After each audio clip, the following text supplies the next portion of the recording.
Hello everyone and welcome to Outlook Money's Investment Made Easy webinar series.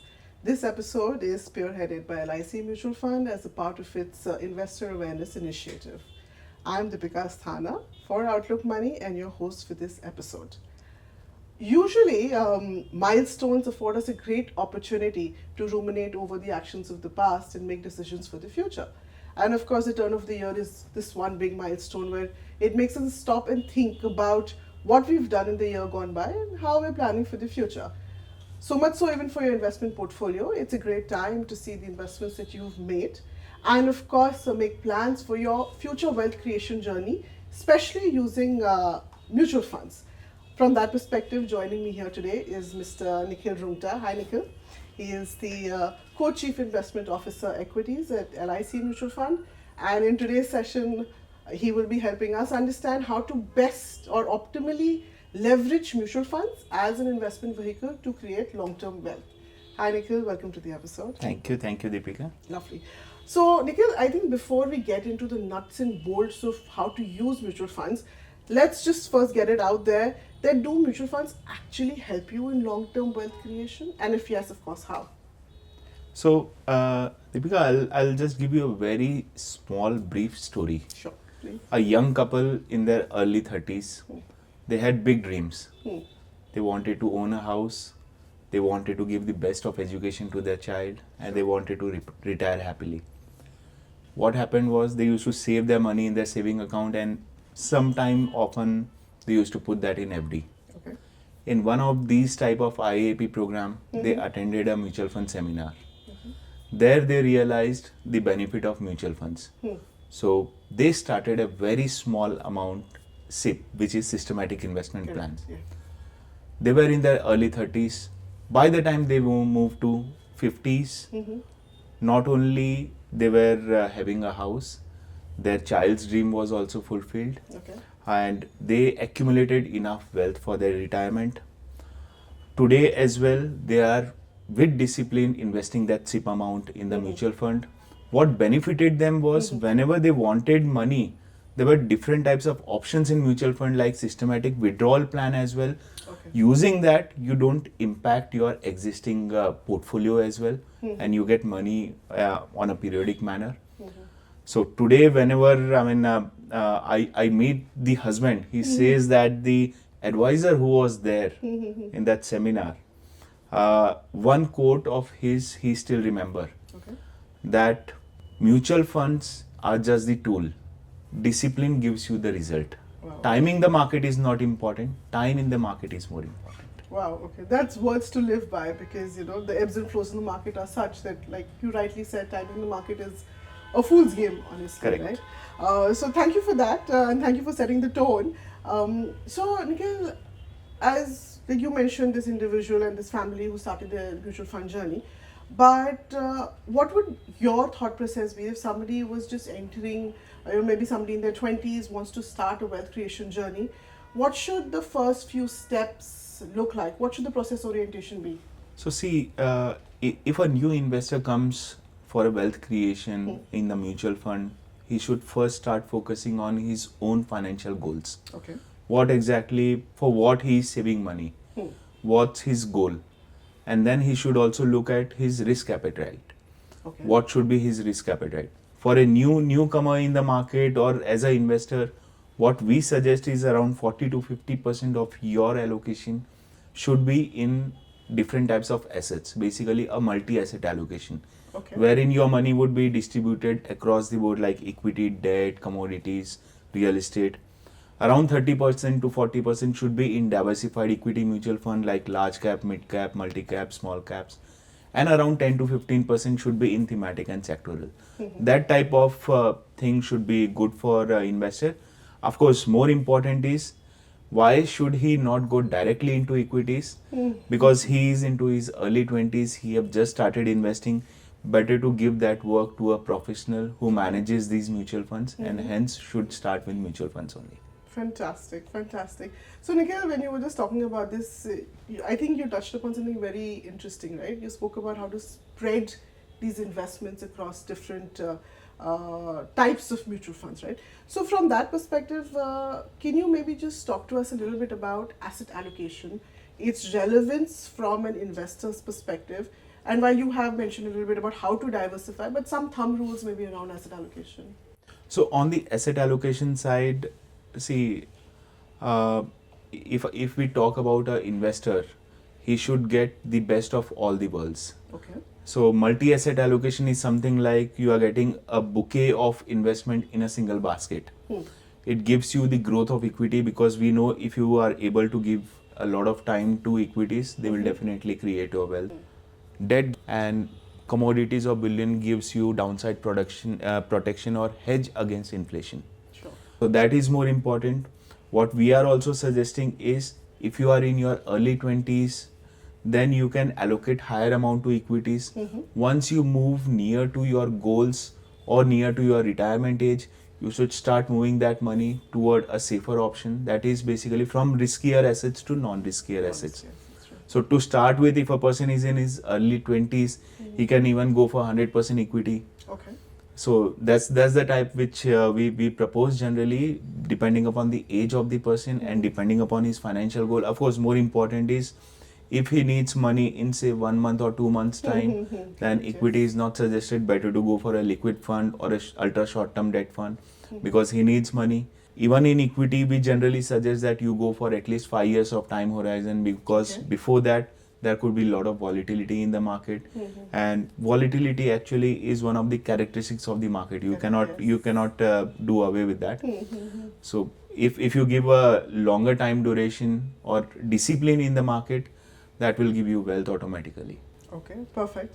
So two things that you just mentioned, and maybe you can address it as two separate questions. One is the thing about discipline, which you said, right? And then when you started this conversation, you started with systematic investment plans. Probably one of the best things to happen to retail investors in India, Yes. right? In terms of how they access the market. So can we just talk a little bit about systematic investment plans, what they are, the benefits, and how maybe our listeners can leverage systematic investment plans? And of course, you also spoke a little bit about risk. And I just wanted to understand, so when we think about asset allocation, we think about risk. We also think about time and goals, right? Time to goals. You mentioned SWP at the beginning. So Right. how can all of these be actually optimally used? So I'll start with systematic Please. investment plan, or SIP, as it's famously known as in India. So see, SIP you can start as an investment in mutual fund. It can be done on a daily basis, weekly basis, monthly basis. This allows you to invest very small amount of money in mutual funds. So with 500 rupees, you can start investment. Wow, okay. What people used to think, like, if I have to invest or I have to take part in the investments in India, then I need to have a big sum of money. Yeah. This SIP is the tool through which a common man can start investing in Indian market.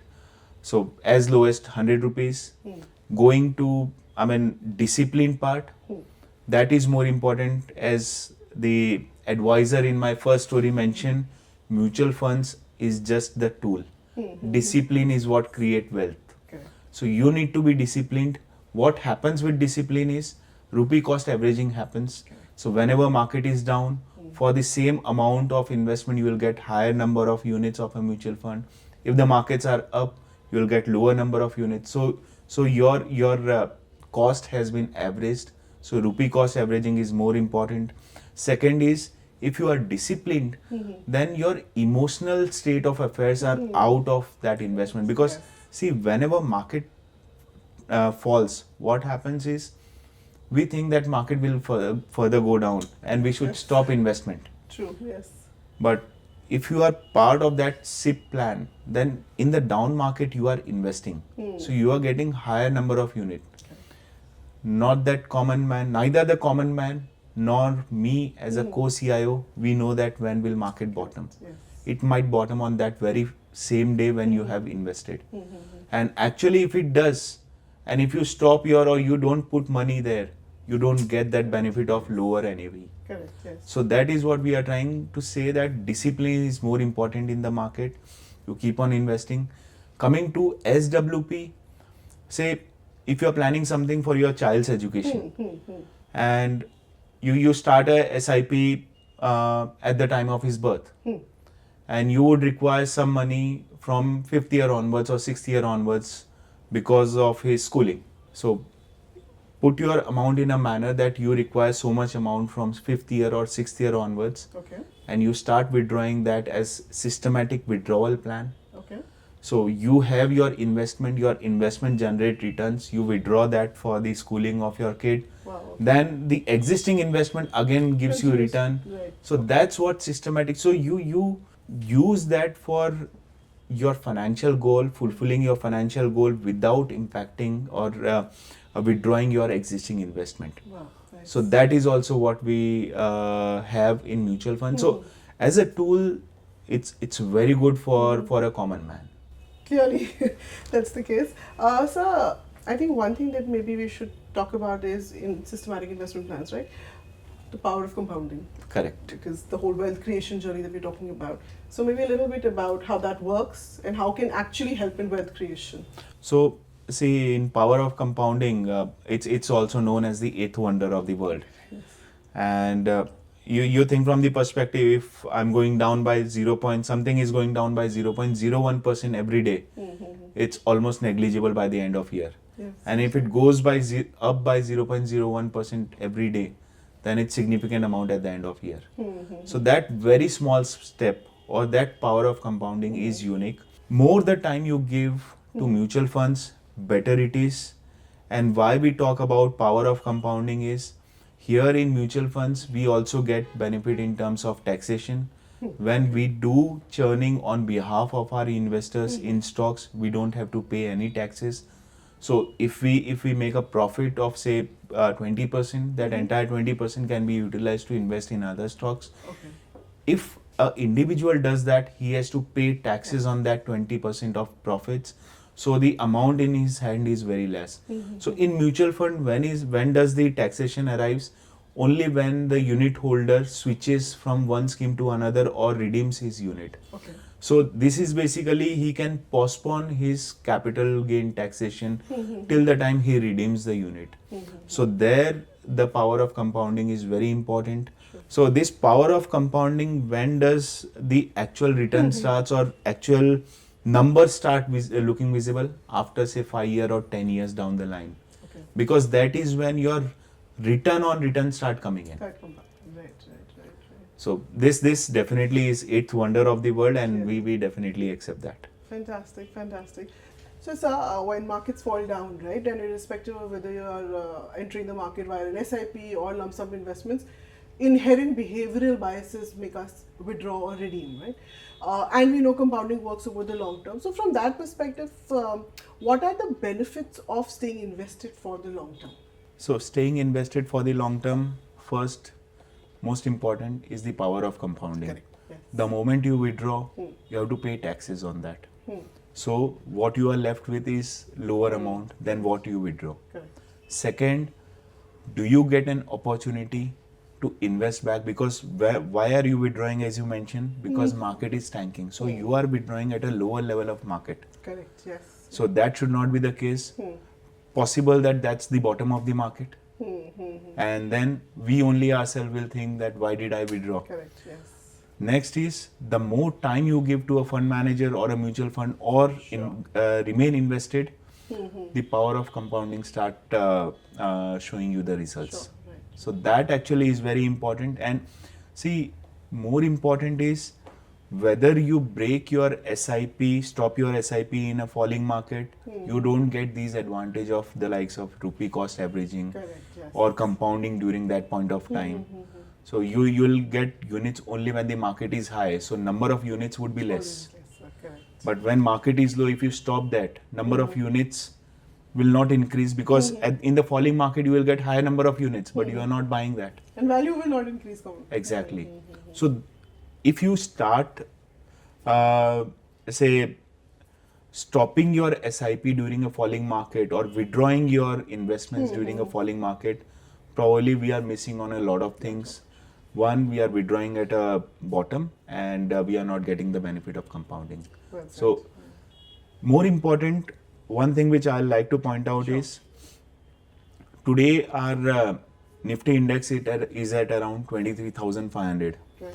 One of my friend, we were having a discussion at 16,000 market. He said market will tank from here at least by 10%. Below 15,000, I'll invest. Wow. From there, it went to 26,000. Today, it's at 23,500. Wow.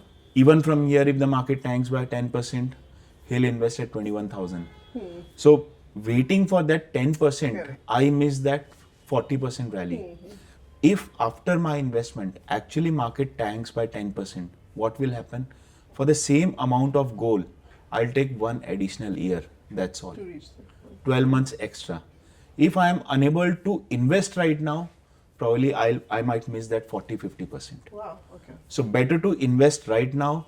As we say in our investment, the best time to invest was yesterday. The second best time is today. Correct. Absolutely agree. If you stay on the fringes, I think you remain on the fringes itself, right? Yes. And again, coming back to, and at the risk of repeating myself, SIP is a great way then to Exactly. enter the market and leverage this. Perfect. So let's move on to goals then. Short term, medium term, long term. Individuals and households have multiple goals, right? And we spoke about SIP and STP, SWP. STP is another vehicle, right? Correct. So how can individuals shift between equity, debt, closer to their goals, and just optimize this entire thing? See, right now, the earlier question, the market was falling. I get panicked. Should I invest now? Okay. Or should I wait for some time? What I'll do is I'll invest in debt right now. Okay. On a monthly basis, automatically some amount will get transferred from my debt to equity investment. Okay. Systematic transfer plan, because I have money today, so I invested in debt. From there, automatically it's going on a monthly basis or a weekly basis to my equity. So I am getting that benefit. As a layman, as a common man, I was worried about the market. With this, I'm safe. Second point, SIP is for them who gets monthly income or a weekly income, so that they can transfer. Say I'm a businessman, I get lump sum amount, but market is such, I want to do SIP, but I have lump sum. I'll put my lump sum money in debt and automatically STP will be happening. So that's like a SIP through a STP route. Last but not the least, whenever my goals nears, I need to protect my return also. Correct. Because equity markets are volatile. During that time, let me start STP back from equity to debt so that my returns are safer. Safeguarded. So that is what we try to do. More important, nearing the goals, let me try to safeguard almost everything. And the first question, if I am in my 20s when the goals are far away, let me start with 100% equity as well. Okay.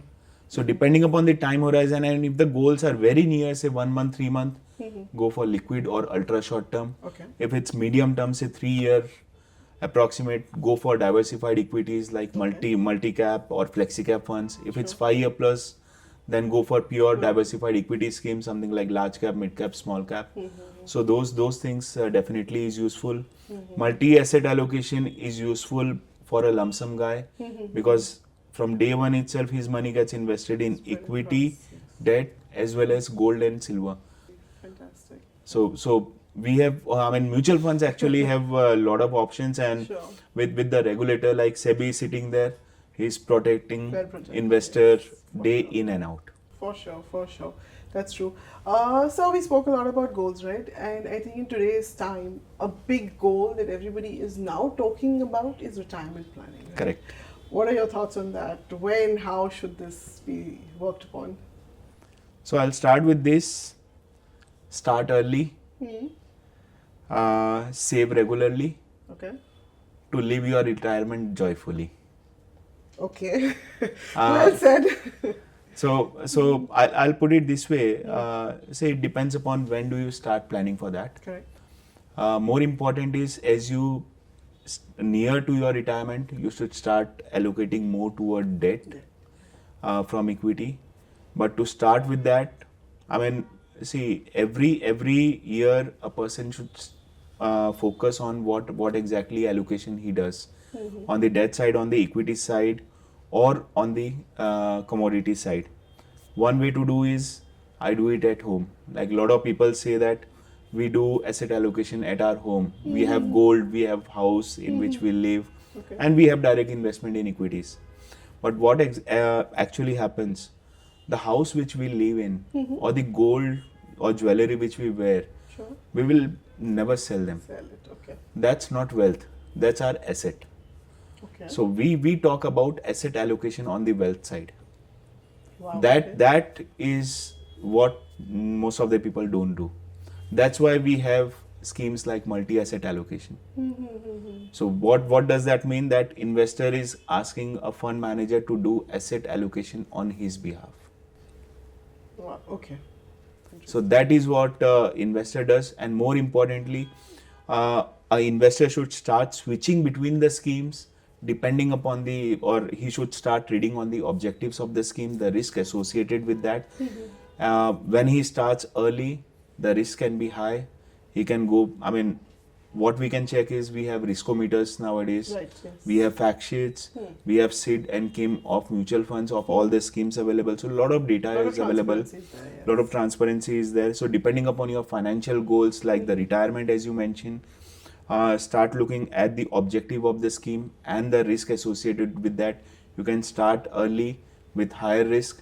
As you tend toward your retirement, move toward lower risk category. Either you do that or let multi-asset allocation do that.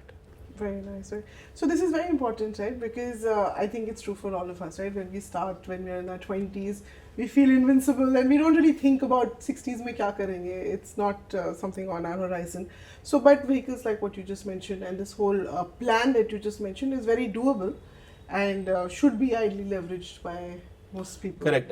On that, what we have seen is in mutual funds, the lot of flows which have started has come in post-COVID.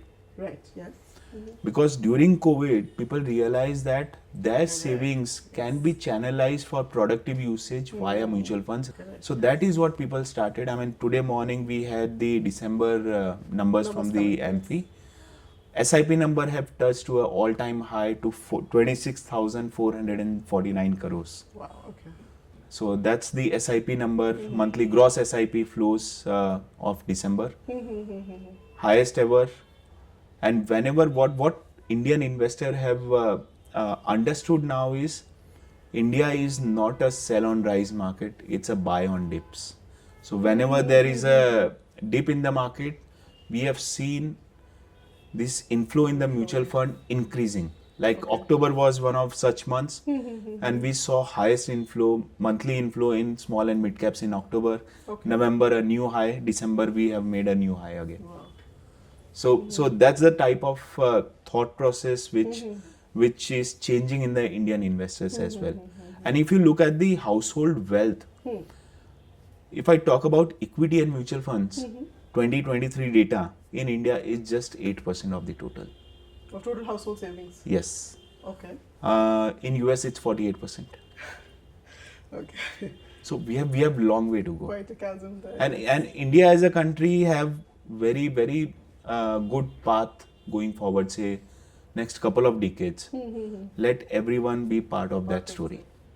Very well said, sir, because you're right. I think everybody agrees it's a multi-decadal structural growth story. Correct. Right? And as ordinary Indians, we need to partake in that growth story, and investments through mutual funds is probably a great way to participate in that growth. Lovely. So, anything that sounds so good, is there a flip side? What are the risks of investing in mutual funds? So the risk of investing in mutual fund is you can find out on the riskometer. Okay.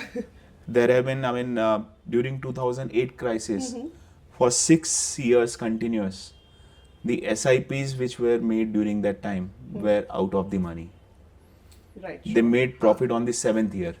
So when you make some investment, if you don't see profit for 4 years, 5 years or 6 years, you will start panicking. Correct, absolutely. Because what a common man will think, FD would have been better, at least I would have got 6% or 7%. Yeah. So that's the flip side, short-term volatility. But if you are ready to give longer duration to mutual fund, to investments in schemes, it will definitely take care of you. So in our parlance, we generally talk to investors like think mutual fund as your additional child. Okay, interesting. Say you have a 2 child and mutual fund is your 3rd child. when you are retiring at your 60s, leave apart your first and second child, but this sounds third good. child will take care of you. Wow, okay, that's a nice one. So that is what we generally say. Perfect, perfect. So, anything else that you feel is pertinent for our listeners to understand or to know about mutual funds before they maybe embark on this journey, especially in terms of something that we've not touched upon is also whether you want to do it self, a DIY approach, Yes. or through advisors. So the easy way is we have direct investment plans also, wherein you can go and invest directly from the websites. And if someone is new, if someone doesn't understand what all schemes are there, what all risks are there, or returns could be expected, and who are the fund managers, or someone don't have time to do all these things, Yes. you can go with the advisor as well. We have very good partners in the market. They are also known as mutual fund advisors, MFDs.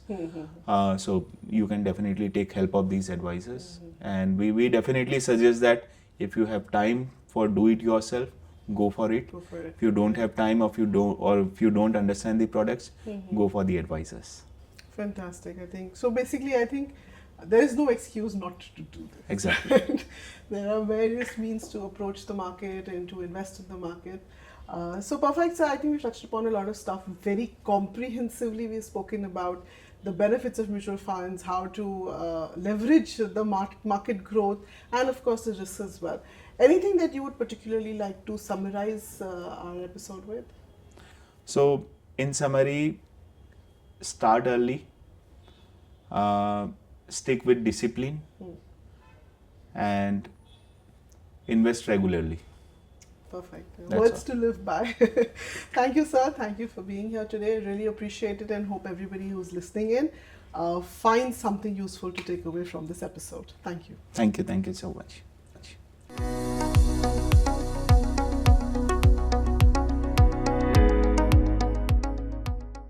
Mutual fund investments are subject to market risks. Read all scheme related documents carefully.